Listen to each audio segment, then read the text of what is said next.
നമസ്കാരം. ഇന്നത്തെ പ്രധാന വാർത്തകളുമായി ഷാജി കടയ്ക്കൽ. 10 വർഷം NDAക്കൊപ്പം നടന്നിട്ട് എന്ത് കിട്ടിയെന്ന് BDJS ആലോചിക്കണമെന്ന് SNDP യോഗം general secretary Vellappally Natesan. BDJS ഇടതുപക്ഷത്തേക്ക് പോകണമെന്ന അഭിപ്രായം ഉള്ളവർ ഉണ്ടെന്നും വെള്ളാപ്പള്ളി പറഞ്ഞു. 300ഓളം സീറ്റുകൾ മത്സരിച്ചിട്ടും ഇത്തവണ തദ്ദേശ തെരഞ്ഞെടുപ്പിൽ 5 സീറ്റിൽ മാത്രമാണ് BDJS സ്ഥാനാർത്ഥികൾക്ക് ജയിക്കാനായത്.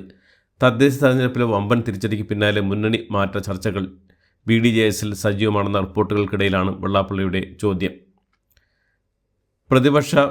പ്രതിഷേധത്തിനിടയിലും തൊഴിലുറപ്പ് പദ്ധതി പൊളിച്ചെഴുതാനുള്ള VBG റാം ബിൽ രാജ്യസഭയിൽ പാസാക്കി. ബിൽ സെലക്ട് കമ്മിറ്റിക്ക് വിടണമെന്ന ആവശ്യം തള്ളിയതിനെ തുടർന്ന് പ്രതിപക്ഷം ഇറങ്ങിപ്പോയി. നേരത്തെ ബില്ലിനെതിരെ പ്രതിപക്ഷം അടിത്തളത്തിലിറങ്ങി പ്രതിഷേധിച്ചു. അതേസമയം മഹാത്മാഗാന്ധിയുടെ പേര് മാറ്റുകയല്ല ചെയ്തതെന്നും പുതിയ പദ്ധതിയാണ് ശിവരാജ് സിംഗ് ചൗഹാൻ സഭയിൽ പറഞ്ഞു. പ്രതിഷേധത്തിൻ്റെ ഭാഗമായി പ്രതിപക്ഷം ബില്ല് വലിച്ചുകീറി എറിഞ്ഞു. പിന്നാലെ ബഹളത്തിന് കീഴടങ്ങില്ലെന്ന് ശിവരാജ് സിംഗ് ചൗഹാൻ വ്യക്തമാക്കി. സാധാരണക്കാരുടെ നിത്യജീവിതത്തെ ബാധിക്കുന്ന വിഷയമാണെന്നും ഇവരെ ജനം വഴിയിലൂടെ നടക്കാൻ അനുവദിക്കില്ലെന്നും ജനങ്ങളെ പിച്ചക്കാരാക്കാനാണ് VBG റാം ബിൽ എന്നും കോൺഗ്രസ് അധ്യക്ഷൻ മല്ലികാർജ്ജുൻ ഖാർഗെ മധ്യപ്രദേശിൽ നിന്ന് ദില്ലിയിൽ വന്നതോടെ ശിവരാജ് സിംഗ് ചൗഹാൻ പാവങ്ങളെ മറന്നുവെന്നും അദ്ദേഹം പറഞ്ഞു. ശബരിമല സ്വർണ്ണക്കൊള്ളക്കേസ് തെരഞ്ഞെടുപ്പിൽ തിരിച്ചടിയായെന്ന് CPM പത്തനംതിട്ട ജില്ലാ സെക്രട്ടറിയിൽ വിമർശനം. പക്മാറിനെതിരെ സംഘടനാ നടപടി സ്വീകരിക്കേണ്ടിയിരുന്നു. നടപടി എടുക്കാതിരുന്ന എതിരാളികൾക്ക് ആയുധമായ നടപടിക്ക് സംസ്ഥാന നേതൃത്വം തീരുമാനമെടുക്കണമെന്നും ജില്ലാ സെക്രട്ടേറിയറ്റിൽ വിമർശനമുണ്ടായി. മുൻ MLA KC രാജഗോപാലൻ പഞ്ചായത്തിൽ മത്സരിച്ചതിനെതിരെയും സെക്രട്ടേറിയറ്റിൽ വിമർശനമുയർന്നു. മത്സരം പ്രാദേശിക വിഭാഗീയതയ്ക്ക് കാരണമായെന്നാണ് വിമർശനം. സമഗ്ര വോട്ടർ പട്ടിക പരിഷ്കരണം വഴി വോട്ടർ പട്ടികയിൽ നിന്ന് പുറത്താക്കുന്നവർ 24.81 ലക്ഷം പേർ. പൂരിപ്പിച്ചത് കിട്ടിയ മുഴുവൻ എന്യൂമറേഷൻ ഫോമുകളുടെയും ഡിജിറ്റലൈസേഷനും പൂർത്തിയായി. ചൊവ്വാഴ്ച കരട് പട്ടിക പ്രസിദ്ധീകരിക്കും. അന്തിമ പട്ടിക എന്ന രീതിയിൽ സാമൂഹ്യ മാധ്യമങ്ങൾ വഴി നടത്തുന്ന വ്യാജ പ്രചരണത്തിനെതിരെ മുഖ്യ തെരഞ്ഞെടുപ്പ് ഓഫീസർ സൈബർ പോലീസിനെ സമീപിക്കും. തദ്ദേശ ഭരണ സ്ഥാപനങ്ങളിലേക്കുള്ള തെരഞ്ഞെടുപ്പിലെ കണക്കുകൾ സൂക്ഷ്മമായി പരിശോധിച്ചാൽ LDFന് നിയമസഭയിൽ 64 സീറ്റ് വരെ ലഭിക്കുമെന്ന് CPM സംസ്ഥാന സെക്രട്ടറി MV ഗോവിന്ദൻ. ആന്തൂർ മുനിസിപ്പാലിറ്റിയിലെയും മലപ്പട്ടം പഞ്ചായത്തിലെയും എതിരില്ലാതെ തിരഞ്ഞെടുക്കപ്പെട്ട വാർഡുകളിലെ വോട്ട് കൂടി കണക്കാക്കിയാണ് MV ഗോവിന്ദൻ്റെ 64 സീറ്റ് പരാമർശം. ഇത് സൂചിപ്പിക്കുന്നത് LDFന് തുടർഭരണം ഉറപ്പിക്കാനുള്ള കാര്യത്തിൽ ഇപ്പോഴും ഉണ്ടെന്നാണെന്നും അദ്ദേഹം ഫേസ്ബുക്ക് കുറിപ്പിലൂടെ വ്യക്തമാക്കി. എറണാകുളം നോർത്ത് പോലീസ് സ്റ്റേഷനിൽ ഗർഭിണിയെ പോലീസ് മർദ്ദിക്കുന്നതിൻ്റെ CCTV ദൃശ്യം പുറത്ത്. എറണാകുളം നോർത്ത് SHO ആയിരുന്ന പ്രതാപചന്ദ്രൻ ഗർഭിണിയായ ഷൈമോൾ എന്ന സ്ത്രീയുടെ മുഖത്തടിക്കുന്ന നെഞ്ചത്ത് പിടിച്ച് തള്ളുന്നതുമായ CCTV ദൃശ്യങ്ങളാണ് പുറത്തു വന്നത്. 2024 എറണാകുളം നോർത്ത് പോലീസ് സ്റ്റേഷനിലായിരുന്നു ഞെട്ടിക്കുന്ന സംഭവം ഉണ്ടായത്.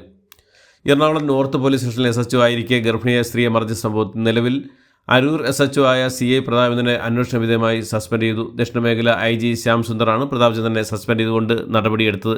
2024 നടന്ന സംഭവത്തിൻ്റെ ദൃശ്യങ്ങൾ ഇന്നലെ പുറത്തു വന്നത്. ഇതിനു പിന്നാലെ പ്രതാപചന്ദ്രനെതിരെ നടപടിയെടുക്കാൻ മുഖ്യമന്ത്രി നിർദ്ദേശം നൽകുകയായിരുന്നു. 2024 ജൂണിൽ നടന്ന സംഭവത്തിൽ 1 വർഷത്തിലേറെ നീണ്ട നിയമ പോരാട്ടത്തിനൊടുവിലാണ് പരാതിക്കാരിക്ക് ദൃശ്യങ്ങൾ ലഭിച്ചത്. എറണാകുളം നോർത്തിൽ ബെൻ ടൂറിസ്റ്റ് ഹോം നടത്തിയിരിക്കുകയായിരുന്ന ഭർത്താവ്